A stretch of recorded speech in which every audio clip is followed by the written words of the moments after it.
So Caroline has been the director of the CSCP since 2017. I'm sure she is very well known to most of you. Before CSCP, she was the Classics and Religious Studies subject specialist at the exam board OCR, and she's got an extensive teaching background.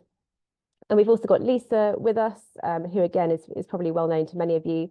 And she's been the Latin learning specialist at CSCP since 2019, writing materials such as the new edition of the Cambridge Latin course and the resources around it. And Lisa also comes with a wealth of teaching experience. So I'm going to pass over to you now, Caroline and Lisa. Thank you. Thank you very much. So yeah, as Rachel's already said, we are from the Cambridge School Classics Project. We are the authors of the new edition. CSCP has been the author of the previous editions as well. We are in the UK, so it's currently 9 o'clock at night for us. And we are bringing you today a reasonably short overview of what's in the textbook, what we have changed.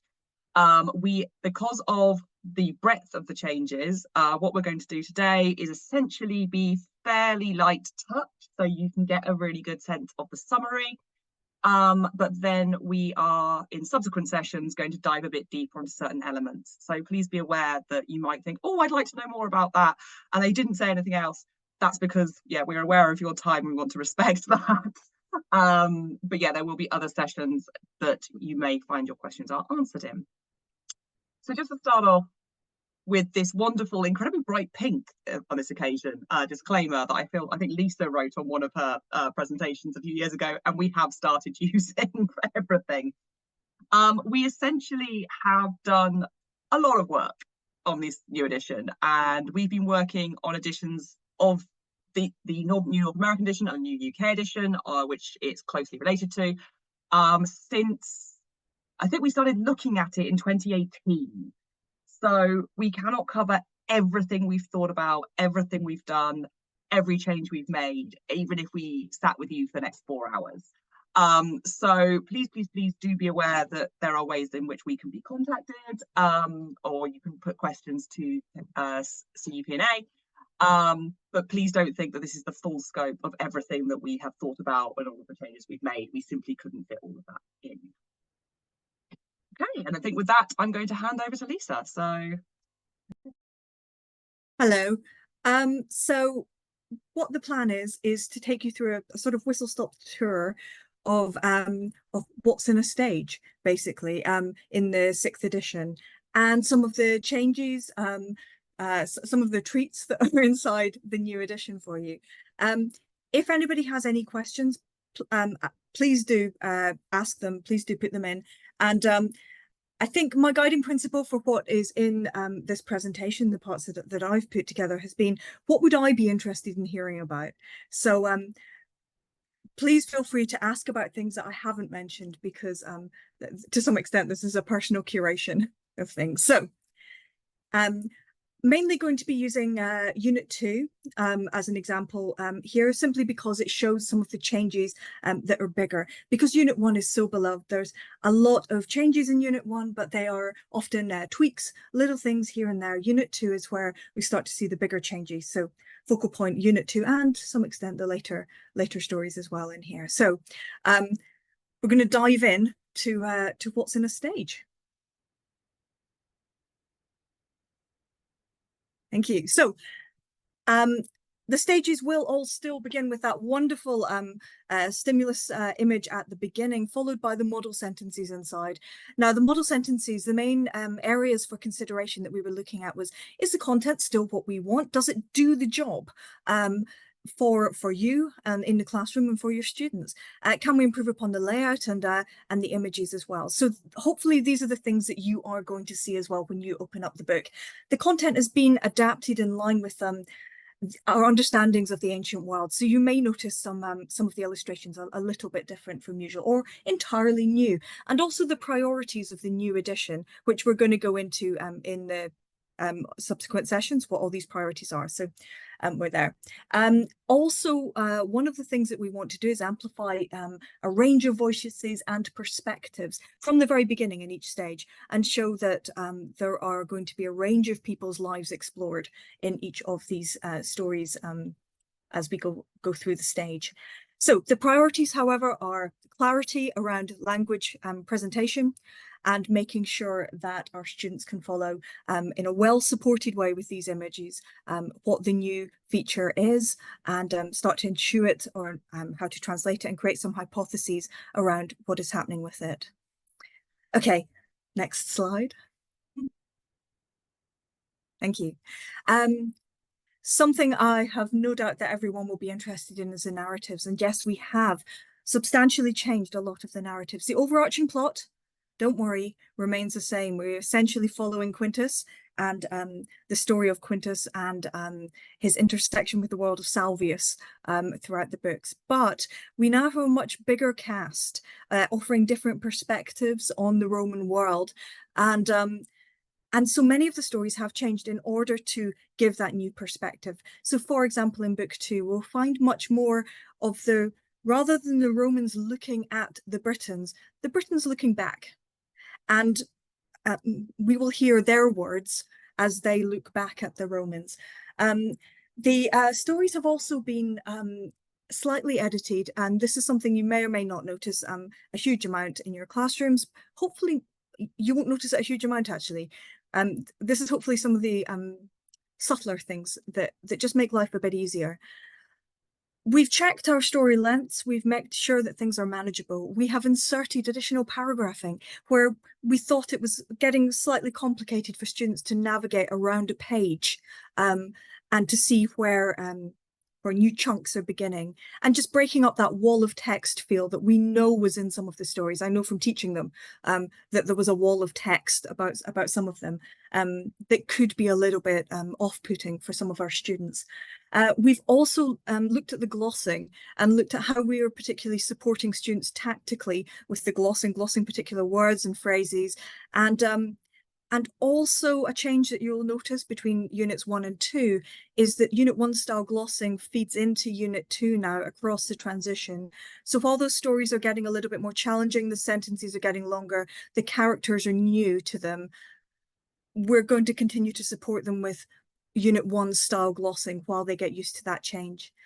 There's also, as you'll see in some of the stories, a little bit more support around how to use vocabulary. We've got little boxes from time to time throughout the book directing students to think about that glossing and to say explicitly, okay, now in stage 14, we are using the infinitive alongside the glossed version of the word, and just telling it explicitly to students at the front of the book. Okay, some other narrative things to think about on the next slide. So I included this just because I wanted to talk about it mainly. Some of the wonderful narrative changes that I'm particularly excited about and hearing back from people and what they think of it are some of the characters that we have expanded or introduced. In particular, Barbilus. Now, I know for years there's been conspiracy theories around, is Barbilus the amicus in stage 2? And so after getting the okay from the members of the original writing team that we could contact, we're going for yes, it's Barbilus, and we're going to make it much clearer that this is Caecilius's friend, his amicus, throughout the books. And of course, this does change the narrative, because this means that not only does Barbilus have this weight around his son and his wife, he also was somebody who left Pompeii and left Caecilius.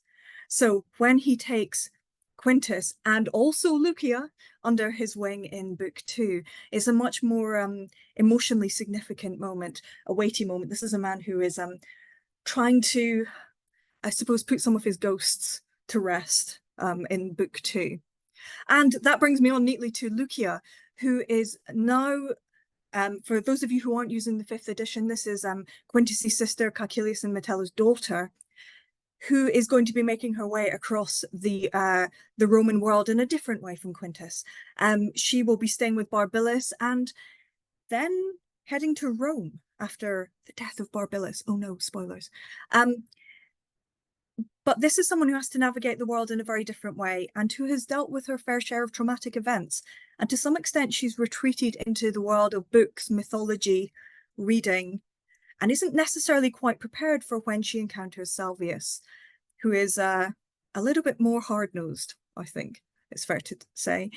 So that is something to look forward to, looking at there. And talking of Salvius, Salvius's family has been reimagined to quite a large extent. Rufilla has taken a much more prominent role in the narrative, as befits a woman who was of very high status. She is independently minded, and I think it's fair to say, Caroline, would you agree that she doesn't always think that her husband is displaying the best characteristics?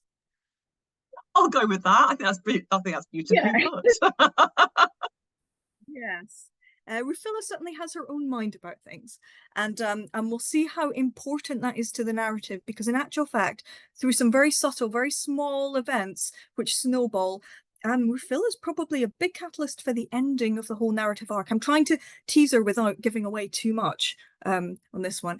Vitellianus is their son, introduced for this book to give a foil to Quintus. As he's introduced, he is very much an upper class version of Quintus. He's interested in hunting. He seems like a personable young man. As the stories unfold, we'll see that his priorities put him at odds with some of our other characters, though. He is very much our Roman who is on the trajectory to be involved with imperial administration, and he wants to emulate his father, and he wants to rise up the ranks, and that will inform to a huge extent his interactions with people as the books grow on, and his arc. And finally, in the corner, Vilbia, another character that many people will be familiar with, but who has been substantially reimagined. Vilbia in the Unit 3 still exists, and she still works in an inn. But this inn is owned by her aunt, Aventina, who is looking after her. For reasons that will become apparent, her father has asked that Vilbia be removed for a little while from Deva, from Chester, where she is from. This causes, of course, Vilbia to cross the paths of the delightful Bellimicus, and following some interesting adventures where Vilbia pushes Bellimicus into the sacred fountain, Vilbia is forced to leave Aquae and make her way back home again to Chester. And again, we see some characters who are living their own lives independently, fairly independently of the Romans, but get drawn into some of the events throughout and actually play a pretty major role in their own way throughout. Thank you. I'll stop talking about that. I could talk for hours on these guys, but I have to talk a little bit about the language. Now, in subsequent sessions, we will look in more detail at the linguistic map and at some of the things that have changed in detail in these. But for just now, I just want to flag up the different priorities underpinning, some of the things that we have done. We've looked closely at the paradigms that we are using, at these words that we are asking students to be repeatedly exposed to, and the endings, to see how the endings change. And we have adapted them. We have, we think, made them more appropriate. We've also, in that same vein, looked at the examples and exercises throughout, and in particular, ensured that we have not exposed students in these sections to content which should not be decontextualized.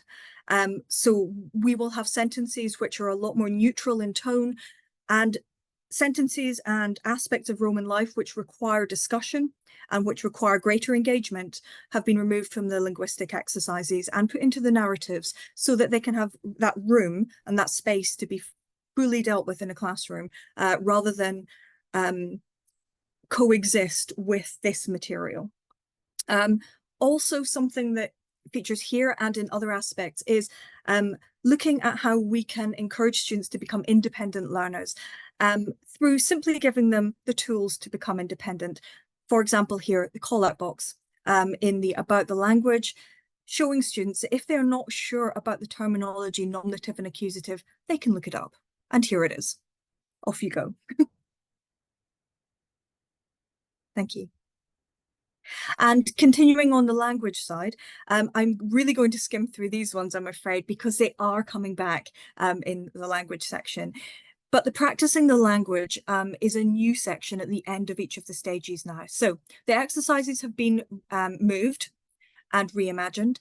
And instead we have put in a new story. Now these stories are related to the narrative, but they are not forming part of the core narrative of each stage. Instead, they're stories for investigation and practicing reading skills. So each story is roughly the reading level of the previous stage to the one it's in, but it includes the language feature of the current stage.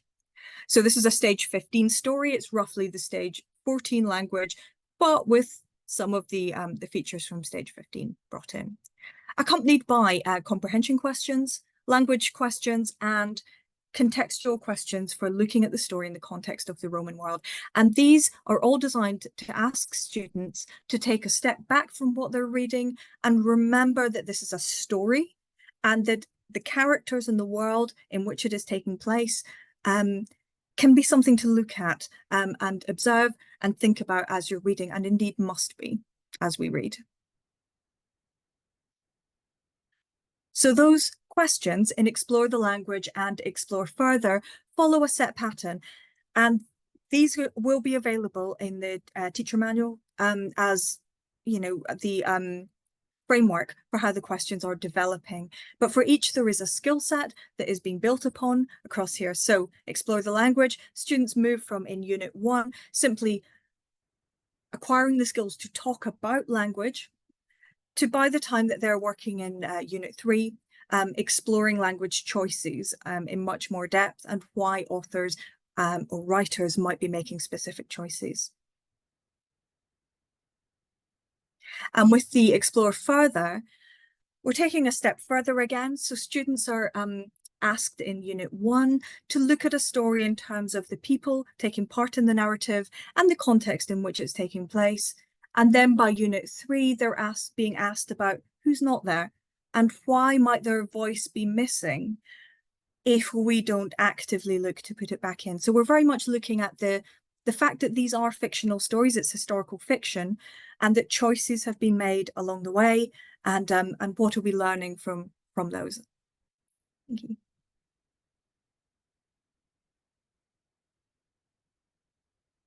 These were just some examples, and this will be available to you to pause on this slide.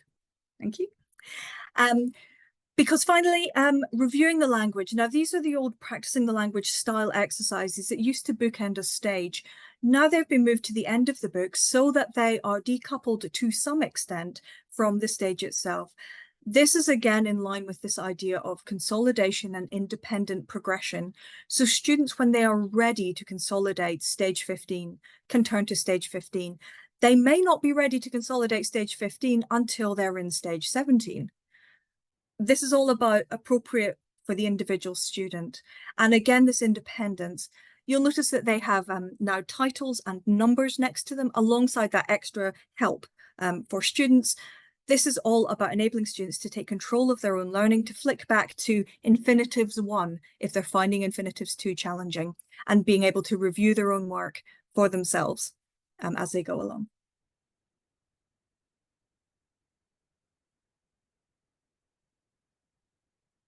And just to round up on this, all of these are in service of bigger ideas, in particular, asking our students to become active readers of Latin, that when they're reading these stories and texts, they should be interrogating what they're reading and making intentional choices as they translate. And as they read and build the Roman ideas in the ancient world in their head around these stories, they should not just be thinking of themselves as passive recipients of this material. They should be active interlocutors with this material. And so much more of these skills, much more of this is required from the new edition, including specific guidelines for students on how they can start to do that for themselves. Okay. So I'm going to pick up here from Lisa. And by the way, if anyone saw me grimace halfway through that, it was nothing Lisa said, but one of my kittens decided to climb my leg. And so he's now sitting in my lap. But he did clone my leg in the middle of Lisa's session. So if I did look pained at one point, that is why. It was nothing she said. I'm going to give you a very small whistle-stop tour of the cultural background because I have an entire session on it next week. So this is going to be quite quick. So my underlying principles behind the work that I was doing with the cultural background is, well, basically on the screen for you. The meaning of the Latin is only actually available when it's not just the Latin that's comprehensible, but also the ancient world. Modern history teaching is light years ahead of classics teaching, I'm afraid. Our teaching of the ancient world, we can learn so much from our colleagues who are teaching more modern history.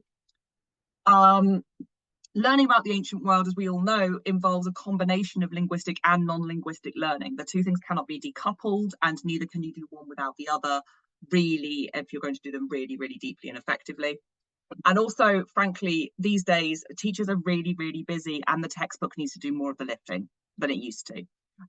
These skills need to be better scaffolded, and we need to do the thinking up front so that teachers can actually make really informed decisions about what they're setting, but they don't have to do that setting from scratch. So, oh Lord, there we go. So, one of the things we've done is all stages have been reviewed by academic specialists. All the cultural background and the stories and the illustrations are closely aligned with current thought. Can I promise that you won't find any errors or areas of debate in any of them? No, because this is classics. We could debate in an empty room, but hopefully most people will think what we've done is at least plausible. We've always aimed for plausible. We have not always aimed for probable, sometimes in the narratives. We're aimed for plausible. Salvius, for example, moves incredibly quickly across the Roman Empire. We've also used a careful marriage of evidence and information to help support students in making their own historical claims. So the cultural background now is not just aiming to be a vehicle for Latin understanding, we also want it to be supporting students in developing critical thinking skills to develop historical learning. So I will go into these more detail. Again, please feel free to now pause this screen if you are watching this on a video playback and read these. These are just some examples of what we call thinking points. These are now scattered throughout the cultural background, and from Unit 2 onwards, they are also interspersed with the narratives because we now have culture sections interspersed with some of the narratives. It's a lot less confusing and unstructured than that sounds, I promise. So we now have essentially thinking points all the way through. Please do not think that these are there for you to teach or set every single one of them. Stages have between, I think the least I've got in any stage is maybe 6. The most I've got in any stage is 12. It massively depends on the content. Please don't set all of these. They are targeting different skills. They are targeting different types of learner. They are targeting different outcomes. So they are there to be a kind of smorgasbord for you to pick from as you are making your decisions about your learning.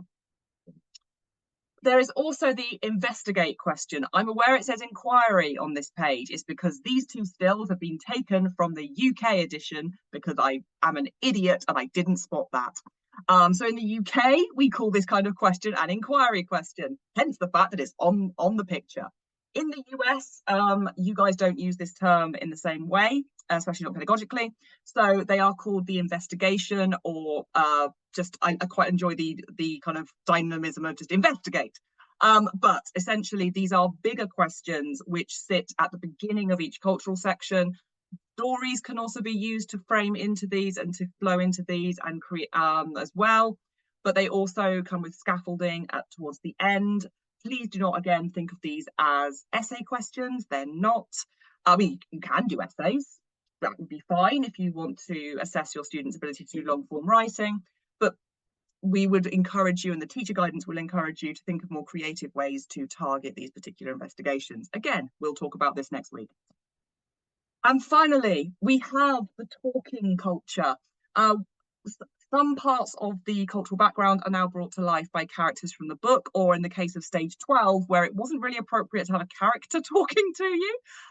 My friend Sophie, who's actually Pompey's archaeologist in residence, gave us her permission to be our archaeologist. She's delighted by this. If anyone follows Sophie Hay on Twitter, apparently I've made her life, and I'm going to be dining out on this, and she's going to be buying the beers for years.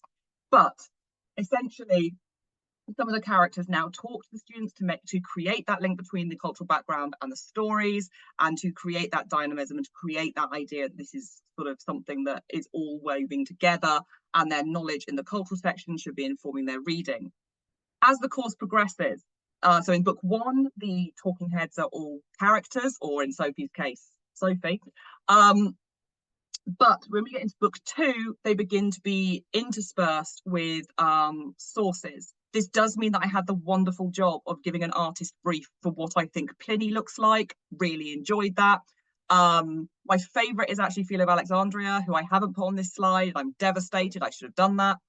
And so basically, these increase as you go through the series. By the time you get to the latter half of Unit 3, the fictional talking heads have fallen away, and actually all of the talking heads in the culture are actually sources in translation. So we're kind of scaffolding that idea, and also kind of hinting at that idea that what is a source other than, you know, somebody speaking to you from the past. And they're not an authority, well, they can be an authoritative voice, but the students are now used to this idea of a character speaking in a character's voice, and we want to kind of get this, like, this critical thinking skill of not just taking what Tacitus says at face value. And actually the picture in the middle is something that I'm really pleased with, which is essentially we had a translation, well, confection translation of Boudicca's speech from Tacitus, and we've kind of set her inside a Tacitus speech bubble in order to visually reflect that historiographical issue of the fact that who is actually speaking to us here. Is it Tacitus or is it Boudicca? Because often students will tell you it's Boudicca. Right, and that actually brings me to the end, bang on half past, which I am not actually, given the fact we just covered a lot of ground, I am quite pleased with. So at that point, I will sort of hand the floor, I suppose, back to Rachel, who I believe has been curating any questions people might have.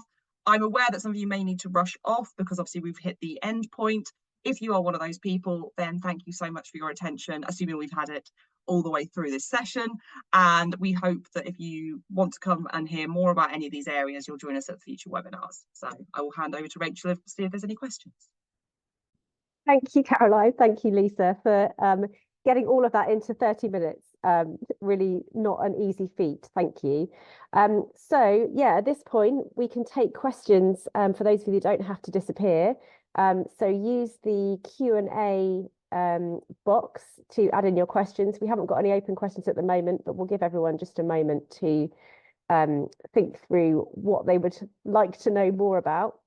In the meantime, I've just popped in the chat links to the next 3 webinars that Caroline and Lisa are going to be running.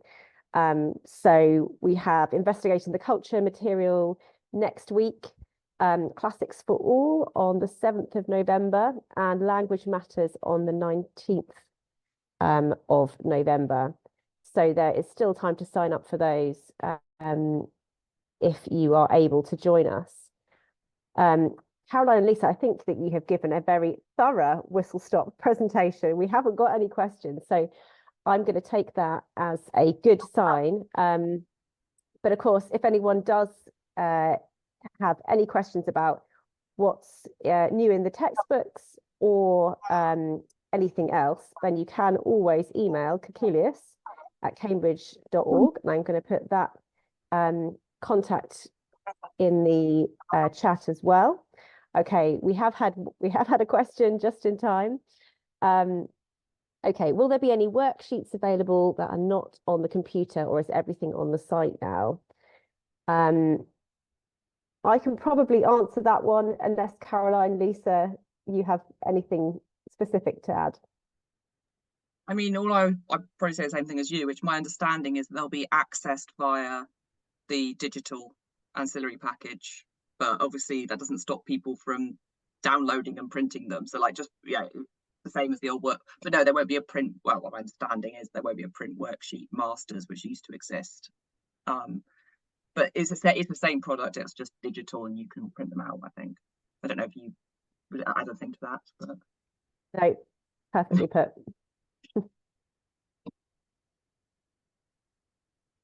I mean, if people want to, so yes, if you email the team at cambridge.org, the Caecilius web email address.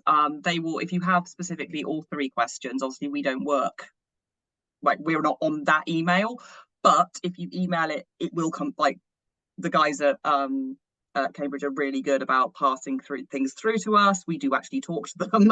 So, you know, please don't think, oh, I had a question, but I don't think it's for that email address. It'll come through to us. You might get a response from one of our email addresses, but that's fine. Perfect. All right. Okay, we're gonna wrap it up there then. Thank you again, Caroline and Lisa, and thank you everybody for joining. And you'll be receiving a recording a few days after this session. So enjoy the rest of your day. Bye, everyone. Thank you. Thank you.